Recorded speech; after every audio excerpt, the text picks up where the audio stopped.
આપણે જોઈએ કે જુનાગઢ મહાનગરપાલિકાની કાર્ય પદ્ધતિથી આખા જુનાગઢના લોકો વાકેફ છે.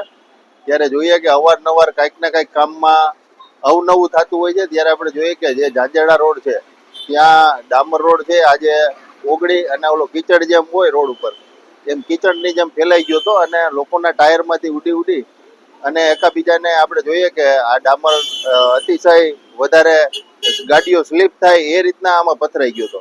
આપણે જોઈએ કે નેશનલ હાઈવે થી માંડીને તમામ જે હાઈવેઓ છે તમામ ડામરના હોય છે. ક્યાંય પણ તમે નહીં જોઈએ કે ડામર ઓગળતો હોય ને ટાયરોમાં ચોટતો હોય કે લોકો ચાલી પણ ન શકે. જ્યારે ચોમાસું હોય એને કેમ કીચડમાં ચાલે એવી રીતના ડામર પથરાઈ જાય છે. આ કઈ રીતની કાર્ય પદ્ધતિ છે? આપણે જોઈએ કે અવારનવાર આવી ક્ષતિઓ સામે આવે છે અને માત્ર બિલો બનાવવા માટે આ ડામર છે એ રેડવામાં આવે છે. આ રોડ બની ગયો ને આપણે જોઈએ કે 1.5 થી 2 વર્ષ જેવો સમય થઈ ગયો. 6 મહિનાની અંદર શિયાળો હોય ત્યારે આનું સ્પ્રેડિંગ કરવાનું હોય. એના બદલે આપણે જોઈએ કે કોઈ ને કોઈ કારણે આવી રીતના જ્યારે ડામર સ્પ્રે કરવામાં આવે છે ત્યારે લોકો ખૂબ મુશ્કેલીમાં મૂકે. ઉપરથી જ્યારે ગ્રીટ નાખવામાં આવે છે માથે અને ઝીણો ભૂકો નાખવામાં આવે ત્યારે પાછો એ ભૂકો લોકોની આંખોમાં કણામાં ખૂંચી અને એક તો ઉપર ધોમ ધકતો તાપ હોય અને આવી પરિસ્થિતિમાં આપણે જોઈએ કે ઉલટાનું સુવિધાને બદલે જે રાહદારીઓ હોય ને દુવિધાઓનો સામનો કરવો પડે છે. એટલે આવી ખરેખર કાર્ય પદ્ધતિ છે એ બંધ કરવી જોઈએ.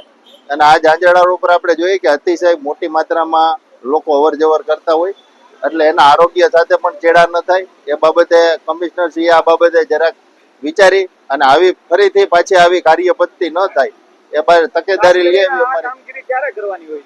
ખાસ કરીને શિયાળો હોય અથવા શિયાળાના એન્ડનો ટાઈમ હોય ત્યારે કરવાની હોય છે. પરંતુ મહાનગરપાલિકા આપણે જોઈએ કે જ્યારે 45 થી 47 ડિગ્રી હોય ત્યારે ડામરનો સ્પ્રે કરવા નીકળે તો ત્યારે હાલત શું થાય?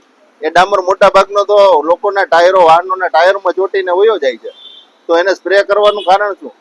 એટલે આવી રીતના આપણે જોઈએ કે પૈસાનો પણ વેડફાટ થાય અને કાર્ય પદ્ધતિ આપણે જોઈએ કે આ રીતની લોકો પણ કંટાળી ગયા છે.